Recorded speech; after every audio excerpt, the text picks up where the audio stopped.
오늘 본문은 예수 그리스도의 승리와 구속의 완성을 상징하는 어린 양이 두루마리를 받는 장면을 묘사하고 있는 내용입니다.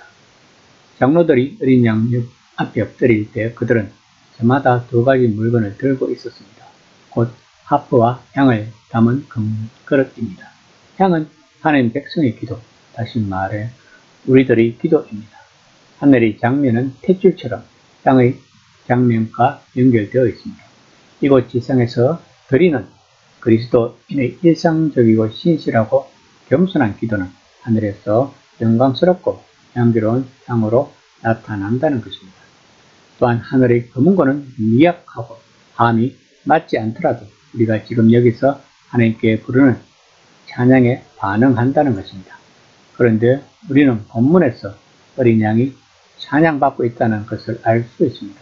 이것은 단지 그분이 우리를 구원했기 때문만이 아니라 가망 없는 반역자에서 쓸모있는 종으로 저희 종에서 나라와 제사장으로 우리를 변화시켰기 때문입니다.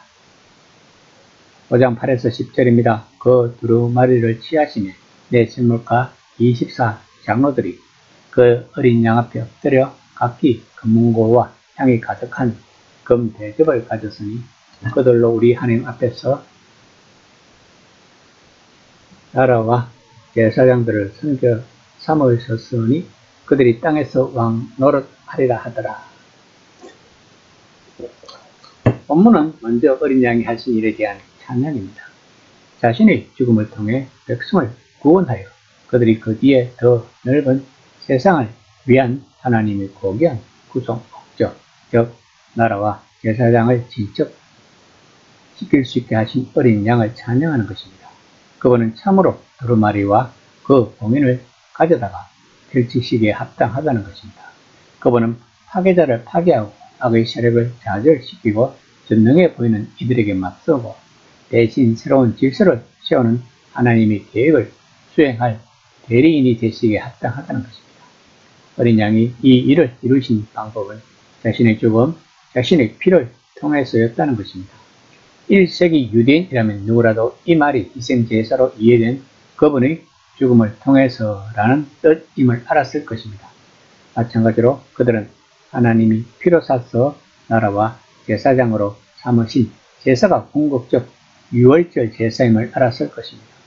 다시 말해 하나님을 그들을 왕같은 제사장으로 전 세계적 목적을 성취하게 하실 백성으로 세우기 위해 자기 백성을 이집트 종살이에서 자유롭게 하여 그들을 노예 시장에서 종처럼 사셨을 때 그것은 하나님이 역사 속에서 크게 확장시켜 이루신 그들의 최종 성취인 것입니다. 이 점은 출애굽기에서 아주 분명합니다. 5장 11에서 12절입니다. 이것도 보고 들으매 보좌와 생물들과 장로들을 둘러 선 많은 천사의 음성이 있으니 그 수가 만만이요 천천이라. 큰 음성으로 이르되 죽임을 당하신 어린 양은 능력과 부와 지혜와 힘과 존귀와 영광과 찬송을 받으시기 합당하도다 하더라. 수많은 천사들이 동참하는 두 번째 찬양은 어린 양이 성취하신 것에서 그분의 합당한 자격, 즉 창조 세계가 드릴 수 있는 모든 명예와 영광의 시선을 돌리고 있습니다. 열방의 부와 힘이 그분의 것입니다. 인간의 삶을 고귀하고 풍성하게 해주는 모든 것, 사람들이 지혜롭게 살고 하나님의 선하신 세계를 즐기고 경축할 수 있게 해주는 모든 것, 이 모든 것이 그분 발 앞에 놓여야 한다는 것입니다. 그러나 애석하게도 그분의 구원 순전히 개인적 위로와 희망의 관점에서만 예수님을 생각하고 그분의 위엄이 전범위, 그분의 영광이 전범위, 전 영역을 전혀 보지 못하는 그리스도인들이 많다는 것입니다.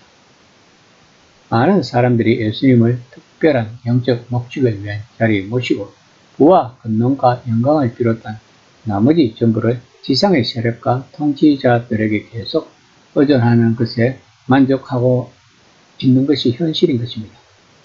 5장 13에서 14절입니다. 내가 또 들으니 하늘 위에와 땅 위에와 땅 아래와 바다 위에와 또 그 가운데 모든 피조물이 이르되 보좌에 앉으신 이와 어린 양에게 찬송과 존귀와 영광과 권능을 세세토록 돌릴지어다 하니 내 생물이 이르되 아멘 하고 장로들은 엎드려 경배하더라. 본문에서 어린 양의 찬양은 4장에서처럼 창조주 하나님의 찬양과 결합됩니다.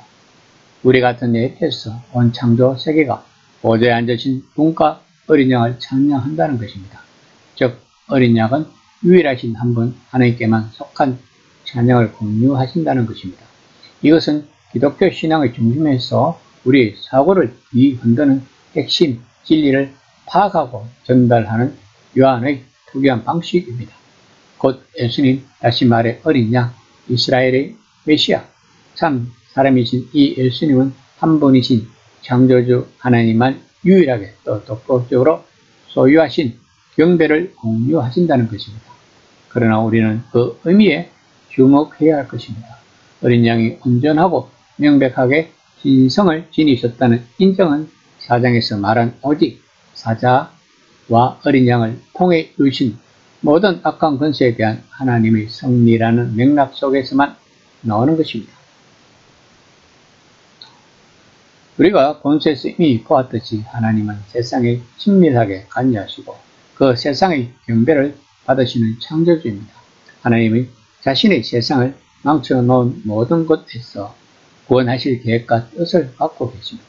다시 말해 자신의 주권적 통치, 자신의 나라를 하늘에서처럼 땅에서도 다시 세우려는 계획과 뜻을 갖고 계신다는 것입니다. 어린 양이 한 분 하나님의 보좌를 공유하신 것을 우리가 깨닫는 것이 이 계획의 핵심인 것입니다.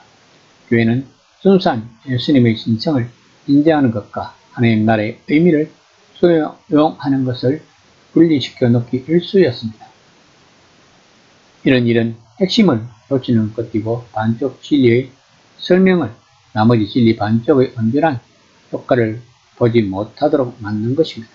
우리가 왕같은 제사장으로 그분의 사역에 동참하고 창조세계를 대표해 어린 양 앞에 찬양을 드릴 뿐 아니라 그분의 구원하시는 통치를 세상에 가져가는데 몰두할 때에만 우리는 사자와 어린 양, 메시아의 신성을 발견하고 경청할 수 있을 것입니다.